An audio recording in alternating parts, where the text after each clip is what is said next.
प्रणाम। 2020 में हमारे यहाँ एक न्यू एजुकेशन पॉलिसी का गवर्नमेंट ने आगाज किया है। उसका कारण है कि धीरे धीरे हम भी खतरे भांप रहे हैं। जिस तरह से एआई का खतरा मंडरा रहा है और वो हमारे जो इस वर्कर थे, जो जिस पे उनकी जीविका चलती थी, वो सब छीन रहे हैं। जब रोबोट काम करने लगेंगे, एआई से काम होने लगेगा, जो 100 आदमी का काम एक एआई मिनटों में कर रहा है, अपने एक मोबाइल पे बैठ के कर रहा है या लैपटॉप पे बैठ के कर रहा है, तो ये कैसे होंगे।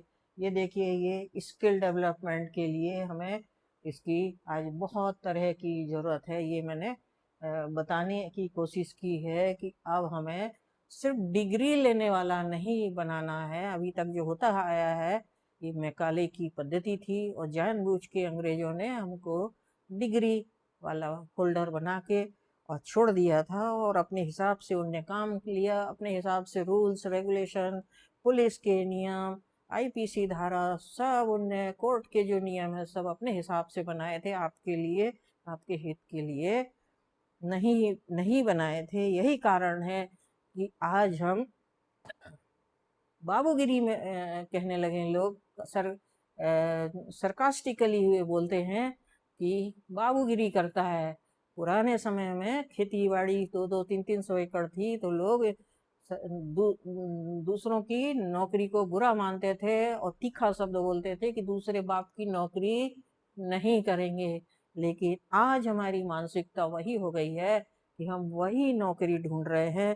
इसका एक एग्जाम्पल आपको बताऊं कि 1100 पोस्ट निकली थी अभी सफाई के काम के लिए, और उसमें बीटेक, एमटेक और बीएड, ऐसे बड़ी बड़ी डिग्री होल्डर लोगों ने अप्लाई किया था। करीब करीब 2.5 लाख उनकी एंट्री अप्लाई लोगों ने अप्लाई किया था। आप सोचिए डिग्री की वैल्यू क्या है, ये आपको समझ में आ जाना चाहिए। दैट मीन्स आप में ना इंजीनियरिंग है, ना एजुकेशन की कोई है, ना आपकी पर्सनालिटी डेवलपमेंट है। आप सिर्फ कहीं से मुझे पैसा मिल जाए इसलिए दौड़ रहे हैं।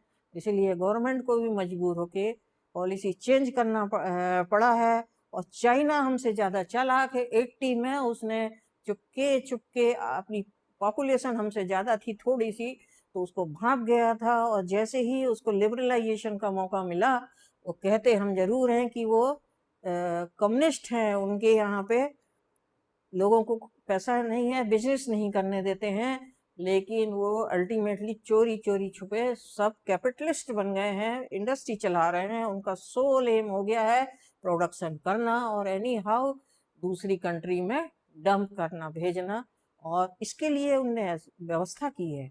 अपने गांव का भी एक स्कूल होगा, उसको टेक्निकली फिट बनाया है। वहाँ एजुकेशन है, टीचर की सबसे अच्छी सैलरी देते हैं, सबसे ज़्यादा स्किल्ड होते हैं, छोटी क्लास से लेके वो बनाते हैं। उनके यहाँ आप देखो, आप रोबोट बन रहे हैं, सब कुछ बन रहे हैं। वो गांव में के बच्चे भी बनाते हैं, गवर्नमेंट भी उसके लिए बना बना रही है इस तरह से, और फिर सपोर्ट करती है, और उसी सपोर्ट सिस्टम से वो मार्केटिंग के लिए विदेशों में जगह खोजती है और डील करती है।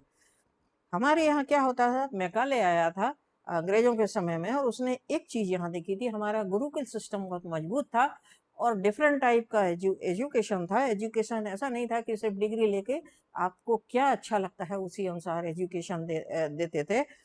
तो उसने ये देखा कि हमें यदि यहाँ पे अपनी पॉलिसी को लागू करना है, हमें यहाँ रहना है, तो इनका जो स्किल का जो सिस्टम है उसको तोड़ना होगा। लेकिन उसके लिए हमें इनकी संस्कृति, सभ्यता, कपड़े, पहनावा, उस पर अटैक नहीं करना होगा, नहीं तो हम नहीं कर पाएंगे, रिवोल्ट हो जाएगा।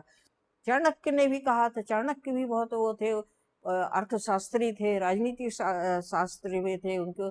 तो उन्होंने भी ये कहा था कि वित्त व्यवस्था, व्यापार सब आदमी घर से सीखता है। एक बिजनेसमैन का आप देखोगे, एक मारवाड़ी, पंजाबी, उनके फैमिली में पैतृक बिजनेस देखते देखते बच्चा सीख जाता है। दैट मीन्स आदमी में डिग्री की जरूरत नहीं होती है, बाहरी एनवायरनमेंट से, उसके पर्सनालिटी से वो अपनी रोजी रोटी के लिए स्वयं इंतजाम कर लेता है। लेकिन हमने इन सब चीज़ों को इन्फीरियर माना, और यही कारण है कि हम आज दुनिया में पिछड़ गए हैं। हमारा $95 पे आज हमारा रुपया आ गया है, क्योंकि हम एक्सपोर्ट कुछ नहीं कर पा रहे हैं। आप देखो, सिर्फ हमारे यहाँ प्रॉब्लम ये है, सिर्फ 7% लोग ही एम्प्लॉयबल हैं जिनने कोई अपने ग्रूमिंग की होगी। बाकी 90% लोगों का ये कहना है कि एम्प्लॉयबल नहीं है। चाइना ने अपनी व्यवस्था की है, जापान ने ड्यूअल एजुकेशन सिस्टम रखा है। ड्यूअल का मतलब दो, उसका मतलब है कि उनके यहाँ जो भी आप कॉलेज में पढ़ाई कर लेते हैं, उसको प्रैक्टिकल करने के लिए आपको टेक्निकल एजुकेशन जहाँ होता है उसमें जाके काम करना पड़ता है। जैसे ITI वगैरह में हम देखते हैं, उस तरह का सभी फील्ड में उन्हें फ्रीडम दी है। इसीलिए अभी हमारे यहाँ नहीं, गवर्नमेंट ने अब ये कर दिया है कि सब्जेक्ट चूज करने की भी बच्चे को आज़ादी होनी चाहिए शुरू से, और अपनी मातृभाषा में भी एजुकेशन देना चाहिए, क्योंकि हर आदमी अपनी मातृभाषा में अपने विचार को जिस तरह से प्रकट कर सकता है, उतना दूसरी दूसरी भाषा में नहीं कर सकता है। इंग्लिश हो, कोई भी हो, इंग्लिश इंटरनेशनल लैंग्वेज है, जानने में कोई बुराई नहीं होती है। लेकिन जहाँ कोई चीज़ नहीं समझ आ रही है, अपनी भाषा में समझ आ रही है, तो उसको रिसर्च करने की आज़ादी होनी चाहिए। जब तक हम ये नहीं करेंगे, हम एक्सपोर्ट पे नहीं बना सकते हैं। रामानुजम का एक उदाहरण है। रामानुजम मैथमेटिशियन थे, फेल हो गए थे वो, बाकी सब्जेक्ट में सब में फेल हो गए थे, लेकिन इंग्लिश में 100% करते थे। और उन्होंने इसकी इंग्लैंड भी गए थे और रिसर्च किया था, और मैथ्स के वो टॉपर थे। आप कहेंगे कि 10 में से 11 माइनस नहीं हो सकता है, उनने ये लॉजिक सिद्ध करके बताया था कि 10 में से 11 माइनस हो सकता है। इस तरह से उनने मैथमेटिक्स के जो कॉन्सेप्ट बनाए थे वो समझाया। तो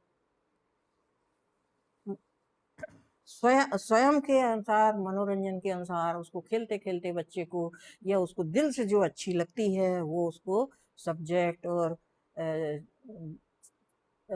एजुकेशन की व्यवस्था होनी चाहिए। ना केवल एज के अनुसार, हमारे यहाँ होता है कि 25-30 साल तक व्यक्ति पढ़ता ही रहता है। नहीं, उसको पैसा कमाते जाए, काम करते जाए, खुद से सीखते जाए, और एजुकेशन लेता जाए, तो वो पूरी लाइफ कर सकता है। ये विदेशों में व्यवस्था है, लेकिन हमारे यहाँ नहीं है। हम सोचते हैं अभी नहीं, अभी नौकरी मत जाना, अभी पढ़ ले, बाद में अच्छी नौकरी मिलेगी। इसी उम्मीद में हम बच्चे को पंगु बना देते हैं, और वो करता रहता है। और डॉक्टर बन जा, इंजीनियर बन जा, एक फोबिया हमारे ऊपर में रहता है। अब भले ही वो दिल से उसको नहीं अच्छी लग रही हो केमिस्ट्री, या डॉक्टर में सक्सेसफुल नहीं होने वाला है, नहीं चाह रहा है, लेकिन चूंकि माँ बाप अपनी ईगो होती है, इसलिए बच्चे को ये डाल देते हैं। ये मैकाले की सभ्यता का ये एक दोस्त था। और अब हमको सतर्क हो जाना चाहिए कि अपने बच्चों को बिल्कुल ना टॉर्चर करें, और उनको लिबरलाइज होके अपना डिसीजन लेने की कोशिश करें।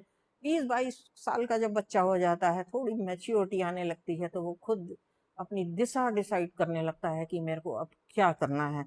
आपका काम सिर्फ गलत जगह में जाने से रोकना है। आप देखेंगे, ये हुए जकरबर्ग हुए, मेटा वाले जकरबर्ग, धीरू भाई अंबानी कोई बहुत पढ़े लिखे नहीं थे। माइक्रोसॉफ्ट के बिल गेट को देख लीजिए, विप्रो के सक्सेसफुल देखिए, कितने बड़े बड़े ये लोग काम कर रहे हैं, कंपनी चला रहे हैं, है ना। जावेद अख्तर ने भी ये कहा था, वो एक उनका पंछी नदिया पवन के झोंके वाला जो गाना बड़ा सक्सेसफुल हुआ था, तो उस संबंध में उन्होंने कहा है कि हर आदमी पोएट्री नहीं लिख सकता, न उपन्यास नहीं लिखता, वो दिल से लिखता है। तो उसको एनवायरनमेंट चाहिए, उसको उसकी दिल की बात सुनने दीजिए। उनने भी इस चीज का सपोर्ट किया था, और ये अच्छी बात थी।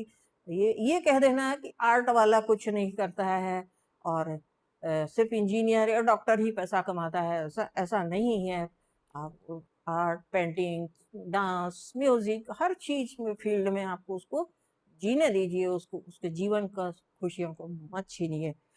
द्रोणाचार्य का भी एक एग्जाम्पल मैं आपको बताऊंगी कि द्रोणाचार्य जो थे, उनके सामने ये पांचों पांडव जब शिक्षा लेने के लिए गए थे, तो अर्जुन को उन्हें धनुष विद्या सिखाई थी, युधिष्ठिर को धर्म शास्त्र, राजनीति शास्त्र की शिक्षा दी थी, नकुल सहदेव को दिया था, तलवार चलाना सिखाया था, भीम को गदा लेना सिखाया था उनकी बॉडी देख के। तो ये क्या बताता है कि द्रोणाचार्य उस समय भी ये समझ रहे थे कि मैं अर्जुन को तलवार नहीं चलवा सकता या गदा नहीं चलवा सकता, वो पिट जाएगा।